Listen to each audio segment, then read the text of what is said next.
नमस्कार शेतकरी मित्रांनो, आज मंगळवार 25 नोव्हेंबर 2025 आज रात्री मध्यरात्रीला आणि उद्या सकाळपर्यंत महाराष्ट्रातील या 8 जिल्ह्यात हलक्या ते मध्यम स्वरूपाच्या पावसाची शक्यता हवामान खात्याने वर्तवली आहे। पाहूयात याबद्दल सविस्तर माहिती आपल्या हवामान आणि परिसर चॅनलच्या माध्यमातून।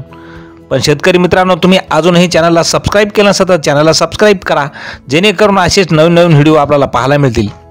तर मित्रांनो, सध्या पावसाला पोषक हवामान तयार झाले असल्यामुळे तसेच उत्तरेकडील थंड वाऱ्याचे प्रवाह कमी झाले असल्यामुळे राज्यातील थंडी ही गायब झालेली आहे। राज्यात ढगाळ आकाश झाले असून आज 25 नोव्हेंबर आज रात्रीला कोकण, मध्य महाराष्ट्रात तुरळक ठिकाणी विजांसहित हलक्या पावसाची तसेच काही भागामध्ये मध्यम पावसाची शक्यता हवामान खात्याने वर्तवलेली आहे।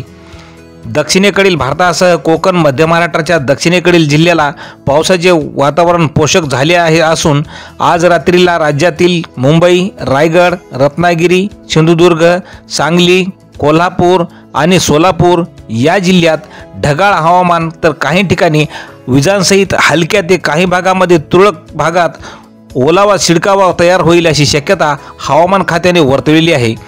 तर सध्या आग्नेय अरबी समुद्रात चक्रीवादळ वाऱ्याची स्थिती असल्यामुळे श्रीलंका आणि लगतच्या बांगलादेशात तसेच बंगालच्या उपसागरात देखील आज 25 नोव्हेंबर रोजी कमी दाबाचे क्षेत्र तयार होऊन याचे डीप डिप्रेशनमध्ये रूपांतर तयार होणार आहे अशी शक्यता हवामान खात्याने वर्तवलेली आहे।